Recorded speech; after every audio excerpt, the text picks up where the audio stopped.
Bonjour, alors voilà, je vais vous montrer comment je fais le montage de ma larve de plécoptère. Donc une larve de plécoptère que je peux réaliser en différentes couleurs, en noir ou comme je vais faire le montage là avec un peu de jaune et d'olive qui sont également des plécoptères qu'on peut trouver dans les rivières de montagne.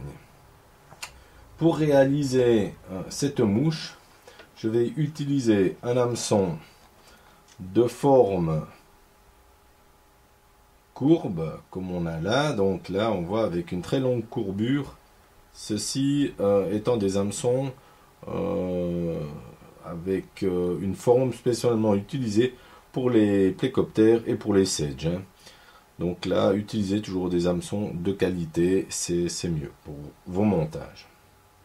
Pour commencer, donc, je fixe l'hameçon, je fixe 3 billes, donc une plus petite et deux grandes, ce qui va déjà faire les sections du thorax. Avec la tête devant, il ne me reste plus qu'à monter le corps, l'abdomen sur l'arrière.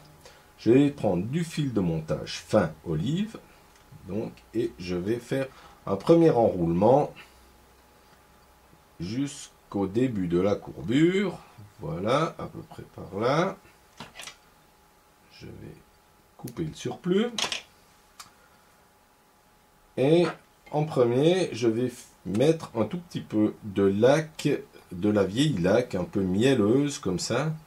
Cette laque va permettre un tout petit peu de fixer, de coller la mouche. En fait, comme c'est une mouche avec beaucoup de poids, il y a pas mal de risques que cette mouche bouge en fouettant. Donc on va essayer de coller tout ce qu'on peut coller. Ensuite, je vais ajouter du plomb que je vais enrouler ici en spire bien jointive. Voilà. Jusqu'à mes billes. Une fois que je suis aux billes, hop, je casse le plomb. Et avec le reste du plomb au début, je vais continuer de l'enrouler pour qu'il se présente le plus bas possible. Voilà. Là, on a un beau lestage.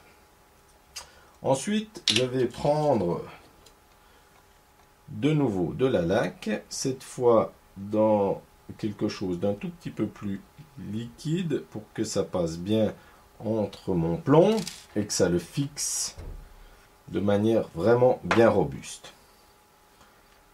Je reprends mon fil de montage et là je vais commencer le ficelage de la mouche où là je vais vraiment tourner de manière assez robuste pour que le tout, une fois monté, tienne bien. Voilà. Bon ficelage, bien saucissonner le plomb. Comme ça tiendra bien le long des longues parties de pêche. Je vais utiliser ensuite du biot de doigt, ici, pour former les cercles de ma mouche. Je vais utiliser donc deux biotes que je vais croiser. Ces biotes croisées dessineront les cercles, les deux cercles de cette mouche, donc typique des plécoptères avec deux cercles, la larve de plécoptère. Et là, on va essayer de fixer ça de telle manière à avoir un écartement vraiment bien régulier. Là, on peut voir, il s'écarte bien. Voilà. Et là, ensuite, je vais remonter, continuer de ligaturer tout ça, couper les deux morceaux de biote en surplus et je continue mon saucissonnage pour avoir un corps bien régulier en même temps qu'un ensemble qui soit très robuste. Voilà. Arrivé là, maintenant je vais habiller mon abdomen. Pour l'abdomen, je vais utiliser du body glass, hein. Donc le body glass, matériau bien connu, qui est d'une section demi-ronde. Je vais fixer l'arrondi, la section arrondie, la forme arrondie vers le corps de ma mouche. Et très bien la serrer pour l'aplatir. Ensuite, je vais refaire des tours de fil pour égaliser mon corps, mon abdomen. Voilà. Bien tourner, vraiment pour que ça soit égalisé. Et maintenant, le fait d'avoir attaché la section arrondie contre le fond de ma mouche va faire que, en repliant mon body glass afin de le tourner, on se retrouve avec cette section arrondie sur l'extérieur. Et là, ça va très bien imiter les sections bien arrondies des plécoptères. Voilà, un corps vraiment avec des sections bien arrondies, c'est bien joli comme ça. Hop. À la fin, on va bien tendre le body glass pour pouvoir le fixer de nouveau de manière très robuste. Voilà, mon body glass est fixé. Je viens couper. Je fais encore 2-3 tours pour vraiment bien fixer le tout. Je vais reprendre mes biottes dans la même couleur que mes cercles pour faire les pattes, les 6 pattes de l'insecte, en les fixant aux jointures du thorax. Donc au début du thorax, là, à la fin des 3 billes, je vais poser une première patte, une deuxième à l'opposé, voilà, je vais couper le surplus, voilà, et je vais faire quelques tours avec un premier whip finish, un nœud de finition à ce moment-là. Le whip finish me permet de vraiment bien placer le nœud. Ça, c'est l'avantage des whip finish. On arrive à étaler le nœud sur une certaine longueur.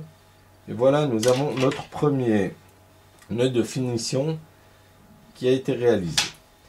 On va ensuite recommencer avec notre fil de montage entre les 2 premières sections des billes, donc entre les 2 grosses billes, pour fixer les 4 dernières pattes.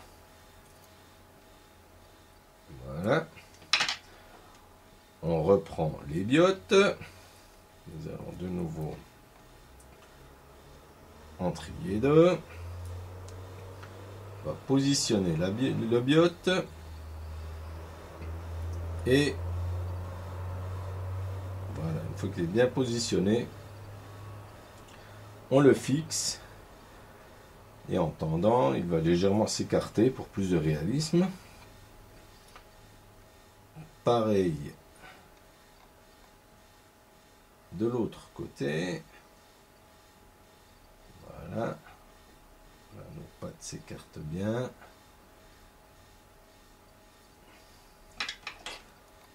On va tailler les 2 morceaux de biotte qui vont vers l'avant, ce qui va vraiment nous donner